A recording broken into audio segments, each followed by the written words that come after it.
Howdy, thank you for watching. Don't forget to subscribe, like, and share. Hey guys, if you're here just to see how to reset the trip on a 2005 Toyota Prius, here we go. Without your foot on the brake, we're going to push the power button twice, making sure that you have your key in. And what we want to do is we want to make sure that you are not on a trip. So if you're on a trip A or B, turn it off, and we're going to go back to the actual odometer reading. Now we're turning off the car, and we're going to press and hold the trip down as we turn on the car with our foot on the brake. And we're holding it down until that says 0. And we are done. That's it. Now if you have this and you want to change your maintenance, then you just hit whatever you want, like the engine, and you hit, well, let's go ahead and hit delete. We're changing that. What we want to do is we want to change the date to whatever the date that we want to change the oil date to. Today is, so when do you want to change the oil next? I'm thinking, since today is July 8th, I don't want to change my oil until this Christmas, or a distance of 10,000 miles. I don't care, I don't have a map DVD. Maintenance, change my oil. I don't want to change it until Christmas or 10,000 miles. Hit OK. Oil, I don't want to change it till Christmas of 2019 or 10,000 miles. There we go. Oil and filter is done. And now, how to change an oil in your 2005 Toyota Prius. We have a Toyota Prius right here. It's a 2005. Has about 160,000 miles, 0 oil leaks. And I've been using Walmart brand oil and Toyota oil filters. Have had no problem. This requires the 5W30, and of course I get the full synthetic 5W30, cheap as hell and works like a champ. So today we are going to be changing out the oil in the car. Safety first, always use jack stands. I like to chalk the wheels. It's a super old oil catcher. Really cheap gloves, so I don't forget. Let's take that off.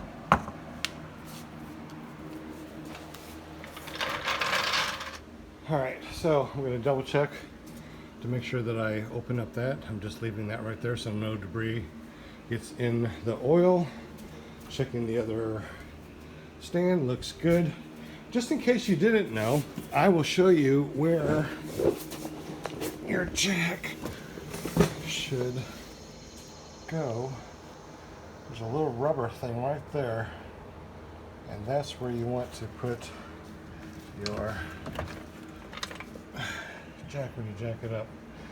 Alright, you don't have to, but for another layer of protection, I just lightly put my floor jack up there. So now I got 3 layers of protection. Right here is your oil drain, and we're going to take that off. Of brand new Toyota crush washers. And I don't think they're that expensive. I'll leave a link down below to show you where you can get these. Very inexpensive and very convenient to do light type of work. All right, with the 9/16, we're going to back this up. Lucy, if you feel it being pushed this way from the very top to the left, that's lefty loosey. Come on, you booger. There we go. So what I do is I put this right here directly underneath where it's going to drip. With gloves on, of course, because you're going to get all sorts of oil in you. All right, the old crush washer, the new one, You can't tell the difference. I mean, it looks really awesome, but they're so inexpensive. It just doesn't make sense not to change out that crush washer each time. Let's go ahead and put this back in. Everything is done dripping. I usually do finger tight and then just a quarter turn. This thing is really convenient. This thing clamps onto your filter and then you can just pop it out. Alright, so there's our old filter with an extension. I'm going to try to get this out. Oops. Able to break it free. And the thing is, I know that I put this on just finger tight and it was that difficult to get off. That's freaking crazy. So we're gonna take this off. Once again, you need your gloves. Thing drain in here. The new one has a little plastic thing on it, so definitely make sure you take that off. Or my gloves, which is really not that bad. I mean, it doesn't look horrible. I'm just gonna wipe that seal. Let's go ahead and screw this back on, finger tight. All right, with just a regular paper towel, just enough hand grip to tighten it up. Don't go anything more than just, you know, hand tight. And we are done with the filter. To make it really easy, what I've done is I've kept this, the mobile one. The reason why, because it has such a big mouth, I can use a funnel like this, and I can put in exactly how many quarts that I need. And I need 3.7 quarts. All right, so I'm going to add my 3 quarts, 2, topped off this one for a full quart and this one for a half quart. So here's our number 3 and our half. So I know for sure I got 3.5 quarts in here.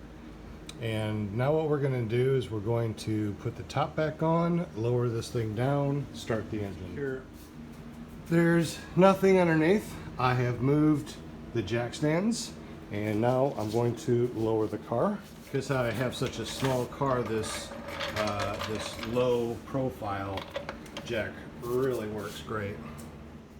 All right, so let's go ahead and start up the car.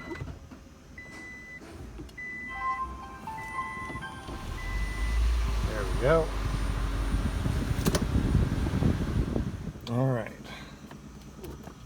All right, so now we're gonna check the oil on the dipstick.